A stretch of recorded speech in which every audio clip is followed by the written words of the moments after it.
할렐루야. 우리 백집사님이 기도해 주셨는데 부흥회가 정말 내일 모레입니다. 그냥 말로 내일 모레가 아니라 진짜 내일 모레예요. 예, 금요일 날 우리 부흥회 하고 있습니다. 여러분 기대하고 계시나요? 아멘. 아멘. 기대하시는 만큼 또 기도하시는 만큼 하나님께서 채워 주실 줄 믿습니다. 아멘. 우리 기도로 준비하면서 나가면 좋겠습니다. 오늘 주시는 말씀 우리 함께 보실까요? 오늘 말씀은 출애굽기 14장입니다. 출애굽기 14장 1절부터 9절까지 찾으셔서 저와 한 절씩 교독하시겠습니다. 출애굽기 14장 1절 말씀 제가 먼저 봉독해 드립니다. 여호와께서 모세에게 말씀하여 이르시되 이스라엘 자손에게 명령하여 돌이켜 바다와 믹돌 사이 비하히롯 곧 바알스본 맞은편 바닷가에 장막을 치게 하라. 바로가 이스라엘 자손에 대하여 말하기를 그들이 그 땅에서 멀리 떠나 광야에 갇힌 바 되었다 하리라. 내가 바로의 마음을 완악하게 한즉 바로가 그들의 뒤를 따르리니 내가 그와 그의 온 군대로 말미암아 영광을 얻어 애굽 사람들이 나를 여호와인 줄 알게 하리라 하시매 무리가 그대로 행하니라. 그 백성이 도망한 사실이 애굽 왕에게 알려짐에 바로와 그의 신하들이 그 백성에 대하여 마음이 변하여 이르되 우리가 어찌 이같이 하여 이스라엘을 우리를 섬김에서 놓아 보내었는가 하고 바로가 곧 그의 병거를 갖추고 그의 백성을 데리고 갈새 선발된 병거 600대와 애굽의 모든 병거를 동원하니 지휘관들이 다 거느렸더라. 여호와께서 애굽 왕 바로의 마음을 완악하게 하셨으므로 그가 이스라엘 자손의 뒤를 따르니 이스라엘 자손이 담대히 나갔습니다. 함께 읽겠습니다. 애굽 사람들과 바로의 말들 병거들과 그 마병과 그 군대가 그들의 뒤를 따라 바알스본 맞은편 비하히롯 곁 해변 그들이 장막 친 데에 미치니라. 아멘. 오늘 말씀을 가지고 제목을 문제가 생길 때 when problems arise 라는 제목으로 우리 성도님들과 은혜 나누기 원합니다. 오늘 말씀은 이제 클라이맥스로 올라가고 있는 거예요. 하나님의 말씀 중에서 가장 큰 사건 중에 하나인 홍해를 건너는 사건의 지금 전야제입니다. 전야제.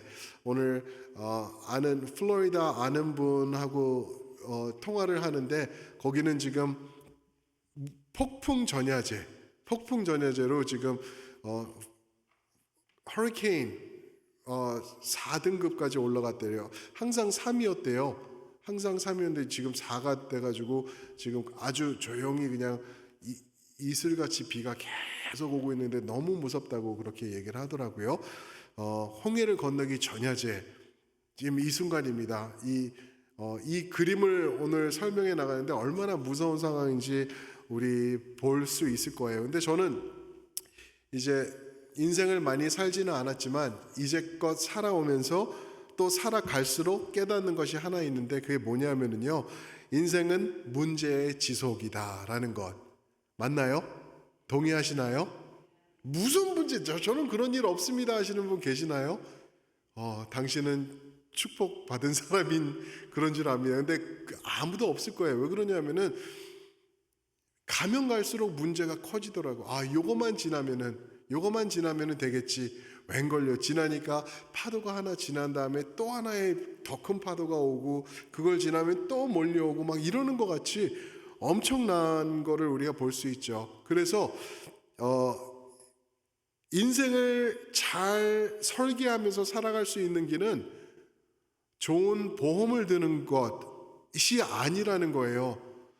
인생을 잘 사는 길은 문제를 어떻게 바라보냐는 시선을 내가 구축하는 거예요.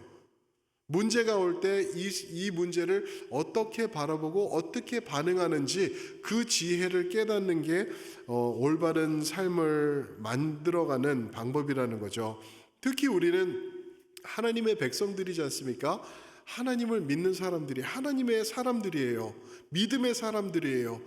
그래서 우리는 문제가 올 때 분명히 예수님이 말씀하신 것처럼 햇빛이 악인에게도 의인에게도 비치듯이 악인에게도 오는 어려움이 우리에게도 분명히 닥칠 거라는 거죠. 그럴 때 어떠한 자세를 취하나, 어떠한 믿음의 자세를 취하나가 우리를 세상에서 정말 소금과 빛의 역할을 감당하는 사람들로 만들어갈 뿐만 아니라 하나님께서 기뻐하시고 영광 받으시는 삶이 될 거라는 거죠.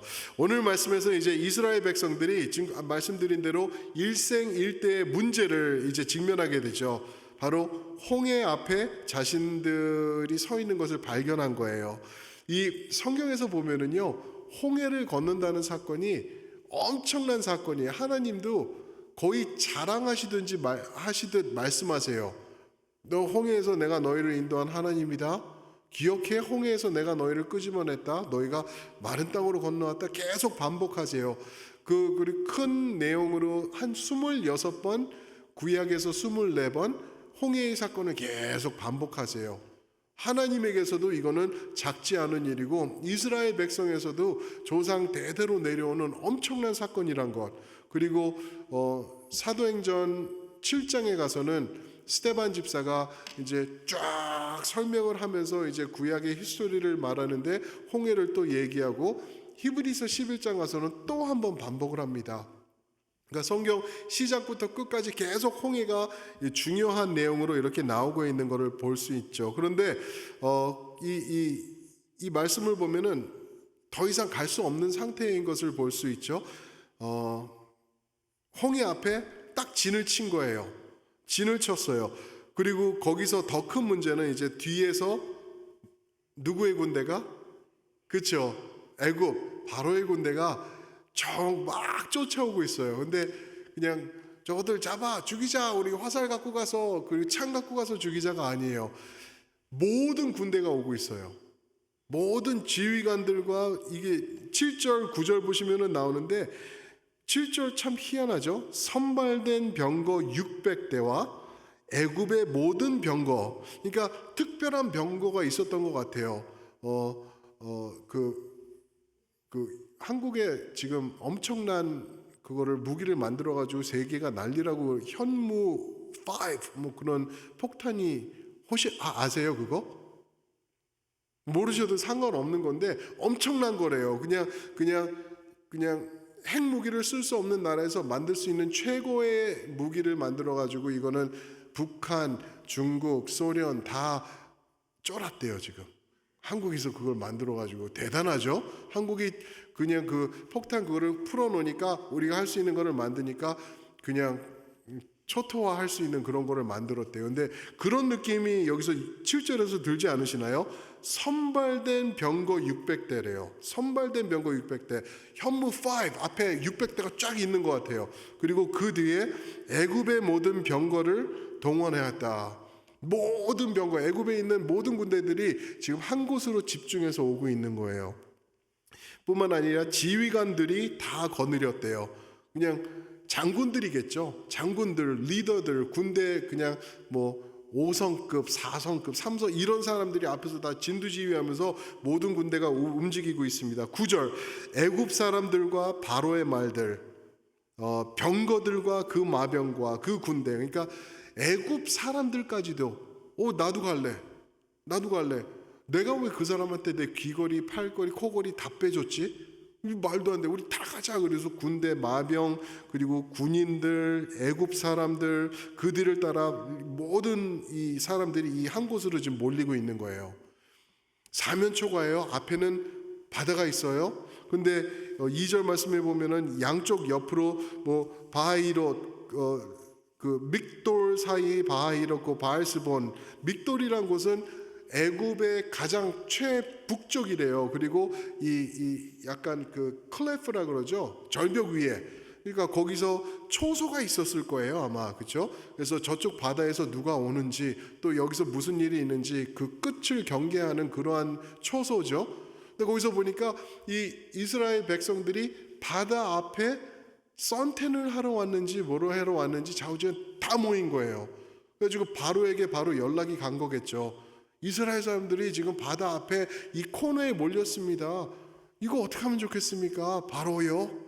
그러니까 바로가 바로 대답을 하죠. 쫓아가자, 쫓아가자. 그래가지고 다 온 지금 애굽이 군대뿐만 아니라 뭐 폭탄 뭐 이런 거 모든 거 가지고 지금 다 모이고 있는 거예요. 큰일 난 상황이죠. 이거는 어떻게 보세요, 여러분? 이스라엘의 상황에서 볼 때는 누군가 책임져야 될 상황 아닌가요? 어떻게 이렇게 개죽음도 유분수지 앞에서 그냥 죽게 하나? 우리는 칼도 없고 무기도 없고 애들 동물들 이제 이런 여인들 다 와가지고 여기 있는데 어떻게 앞에 막히고 뒤에서는 모든 군대들 그 당시 뭐 넘버 원 아미 이런 거 아니겠습니까? 애굽이 이렇게 쫓아와서 여기서 우리가 다 죽게 하나? 이거 누군가 책임을 져야 된다는 거죠. 오늘 어떤 군대가 이랬으면은 난리 날 거예요. 책임지라고, 옷 벗으라고, 또는 그만두라고, 쫓아내라고 막 난리가 났었을 것 같아요. 그런데 그 책임질 사람이 누군지 오늘 1절에서 말씀을 해주시죠. 제일 처음에 나오는 단어가 뭐죠? 여호와께서래요. 여호와께서 모세에게 말씀하여 이르셨다. 그죠? 2절 보시면은 이렇게 돼 있죠. 이스라엘 자손에게 명령하여 돌이켜 바다와 믹돌 사이 바하이롯 앞 곧 바알스본 맞은편 바닷가에 장막을 치게 하라. 돌이키라는 말이 저는 눈에 딱 들어왔어요. 그러니까 제대로 잘 가고 있었거든요. 출애굽해가지고 잘 가고 있었는데 여호와께서 모세에게 명령하여 이르시되 가던 길로 가지 말고 turn back, 돌아와서 돌이켜서 요 바닷가 앞에 가서 장막을 쳐라고 말씀하신 거예요. 하나님께서 여호와께서 뭐라고 하신 거예요? turn back. 한국말로는 빠꾸. 일본 말인가요? 빠꾸가 일본 말인가요? 자오지간 빠꾸 해가지고 글로 들어가. 그래갖고 이제 사면초가 딱 양쪽 옆에 그리고 바다 딱 갇힌 거예요. 이제 빠져나갈 수 있는 길은 뒤인데 거기서는 이제 애굽 군대가 쫓아오고 있던 것이죠. 어떻게 이런 일을 하나님께서 하시나? 여러분, 이런 일을 하시니까 하나님이세요. 하나님이 사면초가의 상황을 허락하십니다. 하나님께서 여러분들 삶에서도 사면초가의 상황들 허락하신 거 경험해 보셨잖아요. 하나님, 이거 어떻게 합니까? 발 동동 구르면서 너무 기가 막혀서 기도도 안 나오고, 하나님, 난 이제 이렇게 끝나는구나. 이제 죽습니다. 하나님, 왜 이렇게 죽게 하십니까? 하나님도 너무 무심하시지. 이거는 뭡니까? 또 하는 상황이 우리에게 분명히 있었거든요. 맞죠? 그죠? 있었어요. 그런데 지금 우리가 다시 주님 앞에 나와서 손을 들고 찬양할 수 있는 우리의 모습을 발견하는 거죠. 하나님께서 사면초가의 상황을 우리 삶에 허락하실 때는 분명히 거기서 그거에 합당한 이유가 있으시고 우리를 거기서 어떻게 해서든지 건져내시려는 하나님의 의지와 의도가 있는 줄 믿습니다. 아멘. 그게 하나님이세요. 그래서 우리가 여기서 중요한 것을 봐야 될 게 여호와께서 하신다는 거예요. 문제가 생길 때 여호와께서 하시는구나. 내가 병원에 갔는데 의사가 엉뚱탕뚱한 말, 암입니다, 몇기입니다, 이거는 불치병입니다, 이거는 몇십만 명에 한 명이 있는 병입니다, 이런 얘기들이 있잖아요. 이런 일들이 올 때 우리는 거기서 자포자기하면서 왜 나에게 이런 일을 왜 우리에게, 왜 우리 사업체에, 왜 우리 집안에, 우리 가족에, 우리 식구에 이러는 게 아니라 하나님께서 하시네요. 여호와께서 나를 사랑하시고 나를 사랑하시는 하나님이 이런 일을 허락하십니다. 내가 봅니다. 그러면 그 다음 단계가 하나님 기대됩니다 라고 나가시는 우리가 되길 축복합니다. 아멘. 그게 성도의 모습이에요. 왜냐하면 문제를 제공하는 분은, 문제를 허락하시고 허용하시는 분은 하나님이시라는 것. 근데 왜 그럴까? 4절에서 답을 말해주고 있어요. 하나님이 사면초가의 문제를 우리에게 허락하실 때는 4절이라고 말하는데 그게 뭐냐면 4절 중간 조금 밑에 보시면은 나를 여호와인 줄 알게 하리라. 나를 여호와인 줄 알게 하리라. 그런데 좋아요. 나를 여호와인 줄 알게 하리라는 좋은데 하나님이 좀 이렇게 악한 모습이 있는 하나님이신가? 4절에 보면 그런 의미를 두는 것 비슷한 내용이 있죠. 내가 바로의 마음을 완악하게 한즉 이라고 말씀하세요. 하나님이 완악하게 했대요. 바로의 마음을. 근데 여러분 그거 아시나요? 하나님은 겸손하고 올바른 사람의 마음을 너는 하지 마. 너는 완악하게 할 거야. 라고 만드시는 하나님이 아니라는 것.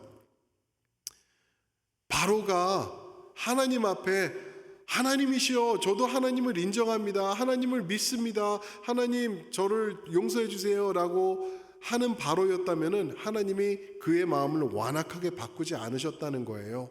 그런데 7장부터 10장까지 보시면은요, 이제 하나님의 기적이 계속 나오잖아요. 그럴 때 바로가 마음을 완악하게 했다라는 표현이 7번 나와요. 7번 나와요. 그 전에 하나님께서 말씀하십니다. 내가 바로의 마음을 완악하게 할 거야 라고 그러셨어요. 그리고 하나님께서 바로의 마음을 완악하게 하신다라는 표현은 한 3번 정도 10장 이후로 나옵니다. 무슨 말이죠? 하나님께서 바로의 마음을 완악하게 하신 이유는 자기가 먼저 자기 마음을 완악하게 한 거예요. 하나님 앞에서 불신하고 하나님을 업신여기고 하나님을 신뢰하지 않고 순종하지 않는 완악함이 있었어요. 반복해서 있었어요. 7번이나 있었어요. 그럴 때 하나님께서 너 끝까지 안 바뀌지? 알았어. 그러면 완벽하게 완악하게 해 라고 하나님께서 허락하시는 거예요. 허락하시는 거예요. 내비두는 거예요. 얼마나 무서운 말씀이죠 그게. 로마서에도 1장 28절인가요? 하나님께서 내비둔다 그랬어요. 여러분 혹시 여러분들과 제가 우리 삶에서 죄를 짓는데 이제는 이게 죄같이 느껴지지 않아요? 이제는 아무렇지도 않아요? 그러면은 두려워하셔야 돼요. 하나님이 나를 나의 악한 모습 그대로 내버려 두시는 걸 수 있기 때문에 그래요. 내가 솔직하지 못한 모습이 있고 내가 정직하지 못한 모습이 있고 그런데 처음에는 이러면 안 되는데 뭐 이번만 어떻게 하나님도 이해하시지. 지나가면은 한 번 더 하면은 뭐 지난번에도 이번도 하나님은 불변하시는 사랑으로 나를 사랑하시는 하나님이야. 그러다 보면은 웬걸요 그대로 그냥 굳어버리는 거 하나님께서 놔두실 수가 있어요. 큰일 날 수가 있다는 말입니다. 그리고 저는 그래서 교회 빠지시고 예배에 불참하시는 분들 보면은 그런 생각이 들어요. 와 어떻게 그럴까? 하나님이 혹시 놔두시는 거는 아닌가? 뭐 예배 와야지 천국 가고 아니요 그런 거 아니에요. 근데 하나님을 사랑하면은 달려 나오고 싶을 마음이 있지 않습니까? 하나님을 예배하고 싶은 마음이 생기지 않나요? 찬양하고 싶고 말씀 앞으로 나오고 싶고. 그런데 이 자리에 안 계시는 분들 지금 뭐 하고 계실까 생각을 해봐요. 어떤 바쁜 일이 있으실까? 무슨 일이 있으실까? 하나님이 그냥 그래? 그럼 그대로 해 라고 놔두시는 것은 아닌가 그런 생각을 해봅니다. 자, 하나님께서 그래서 힘든 상황을 만드시고 우리 삶 가운데 이렇게 허락하세요. 다시 돌아와서 하나님은 이런 힘든 상황을 왜 만드실까? 무슨 이유로 만드실까? 4절 나를 여호와인 줄 알게 하리라. 한번 따라해 보실까요? 나를 여호와인 줄 알게 하리라. 아멘. 여러분들 우리가 하나님을 알 때 이런 식으로 알아야 돼요. 하나님을 알아갈 때 그래 내가 일주일에 한 번 김성수 목사가 앞에서 떠드는 소리 30분 듣고 그거로 하나님 알면 충분하지. 그래 내가 읽는 말씀으로 충분하지, 이게 아니에요. 여기서 야데라는 말, 이 알다라는 표현은 체험적, 경험적 지식을 말하고 있어요. 하나님의 능력을 체험하시는 여러분들과 제가 되어야 될 줄 믿습니다. 그냥 지식적으로는요, 그냥 아무것도 아니에요. 지식적으로 아는 것도 모르는 것보다는 낫겠죠. 그런데 그거로는, 거기서는 변화된 삶, 하나님을 체험하는 삶이 있을 수 없다라는 거예요. 야대, 체험적으로 내가 그 사람을 알고 그 사람이 나를 알고 하나님께서 나를 인격적으로 알고 내가 하나님을 인격적으로 아는 것, 그래서 하나님의 기적을 날마다 경험하는 것, 그거를 지금 말씀하고 있는 거예요. 나를 여호와인 줄 알게 하리라. 오, 하나님, 나 하나님 알아요. 하나님 내가 경험했잖아요. 나를 구원하시고 이끌어내시고 건져내시는 하나님, 내가 경험해봐서 알아요. 지금 이 사면초가의 이 상황도 문제 아니에요. 왜요? 내가 이전에 하나님을 경험한 게 있는데 그거 보니까 이거는 그냥 누워서 떡 먹기네요. 하나님 어떻게 하시려고요? 궁금해 미치겠네요. 보여주소서.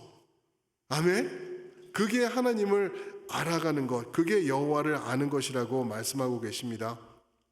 예수님도 비슷한 말씀을 하셨어요.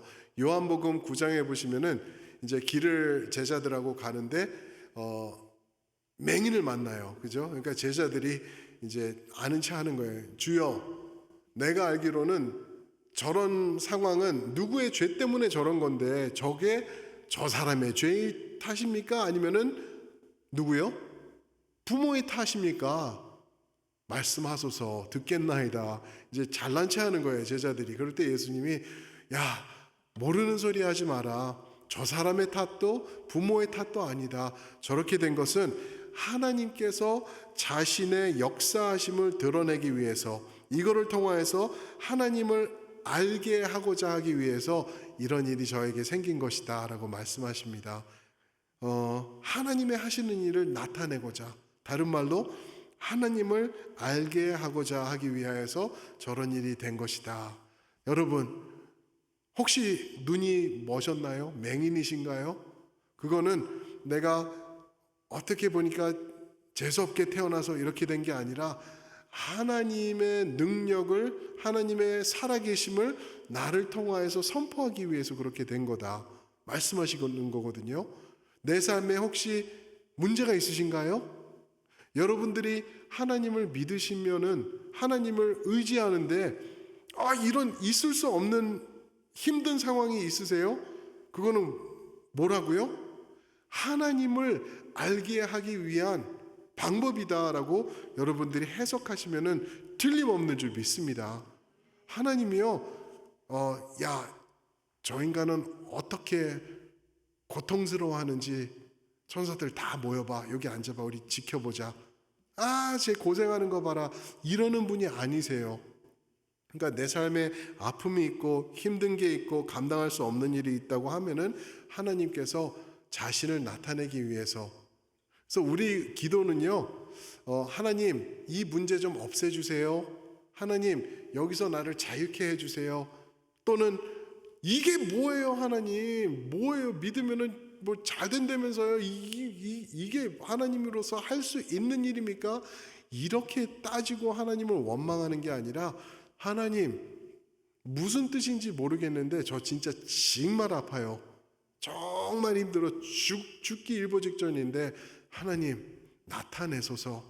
하나님의 크고 위대하심을 나의 삶과 이 문제를 통하여서 선포하소서. 그렇게 기도하시는 우리가 되면 좋겠습니다. 그게 성도의 모습 아닌가요? 그게 성도의 모습이에요.